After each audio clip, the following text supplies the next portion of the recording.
Good morning, it's David Sosa. In light of recent events, which would be things like the end of the world being predicted again by a group of Christians for this particular Friday, I don't know, I have some weird thoughts about it. I do not believe in the rapture. I do not believe in the second coming of Jesus being a literal thing in the essence of giant trumpets blowing from the sky, or people floating up to a happy place and the rest of the people being left on earth to figure it out, through judgment processing and all that good stuff. I believe in the rapture or the second coming of Christ to be a conscious thing. Let me explain before you throw stones at me.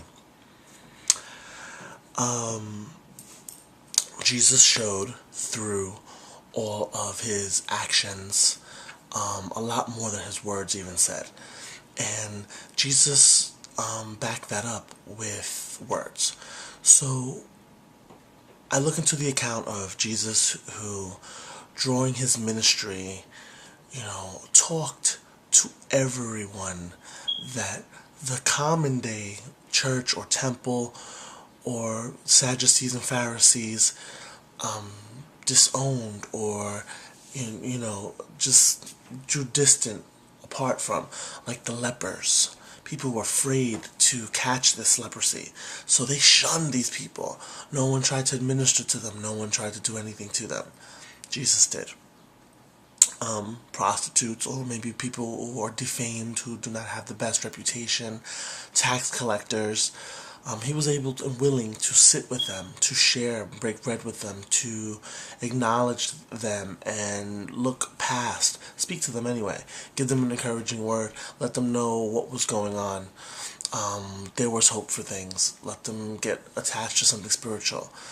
We have fishermen like Peter and things of that nature, people who were not educated at the time. They were hard-working people. He himself knew that background. He was a carpenter, or son of a carpenter. He spoke to children. A lot of people forget about that particular aspect. Jesus took time out of his ministry to sit down with children, to let people know that there were angels protecting even the children. The Samaritan women, people culturally who we may not, in our culture, look kindly upon, or whatever the case may be, he sat down and he talked to. The point of these things are that as a Christian, as a child of God, as somebody who would carry on these messages, we were to go out and to treat our neighbors with the same love we would want to be treated with the same love we would apply to ourselves. It was the second most important thing to loving God in that entirety. Loving God with your whole mind, your whole body, your whole spirit. The second commandment was to love thy neighbor as thyself. It's a reason for that. So we love God. We love the aspect of God. We love how God fills our thoughts. We love how God fills our heart. We love how God fills our spirit. We know what it is to feel the Holy Spirit. We know what it is to love someone, to think about things in the time that they need to be thought about. These are things that we're connecting with our divine, connecting with God. And then the second thing to that was to equate it to other creation, God's other creation, mankind. I don't personally stop at mankind. I've been taking the animals, I take in the plants, the earth, the planet as a whole that we have to live on. If we're going to appreciate God, so to speak, in that nature, then we owe it to maintain what it is he's given us if we're really to be appreciative. I don't see too many people organizing green grassroots things when they themselves are these so-called Christians. We only focus on mankind. I think that's going to do us a great disservice. But so we have that portion. So I believe the second coming of Christ is just that. When there's a level of consciousness, where we start thinking like Christ, where we start treating people exactly like that. We understand our connectivity. I don't even know if that's a word, but we start understanding that. We start understanding that we are connected to our land, to our people, that we have an obligation socially and morally to our people, to our neighbors, to love them, despite whether we understand what they do, whether we really get it at all. We have the opportunity to give them the benefit of the doubt, to try to help them. There's more rewards there. Rewards in the spirit, not in the physical. So, to say that, I don't believe anything particularly is going to happen this Friday.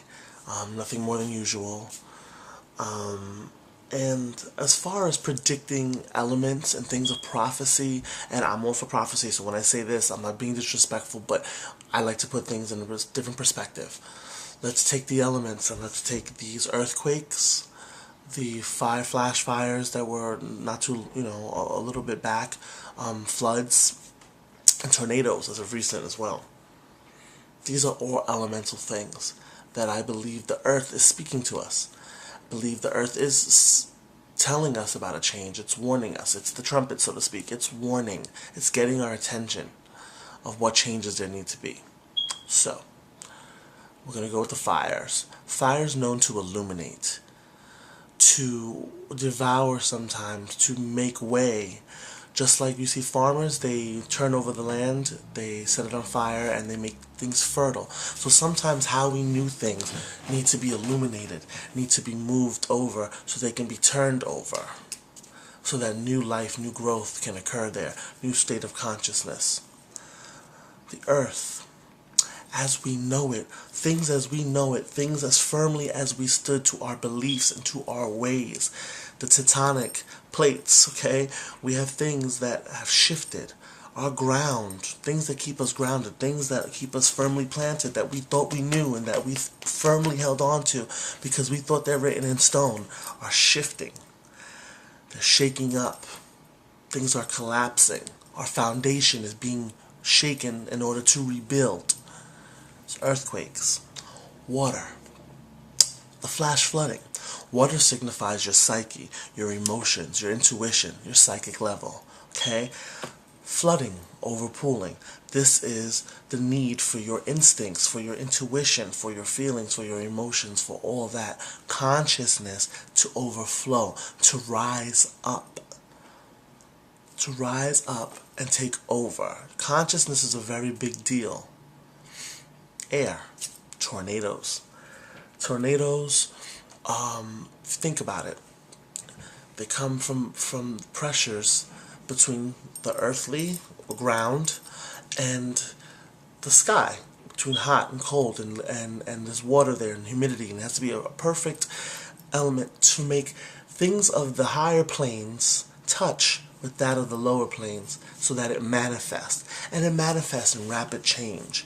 It manifests in clearing out things, debris being cleared, thrown about, scattering, so that you no longer have to worry about those things other than rebuilding.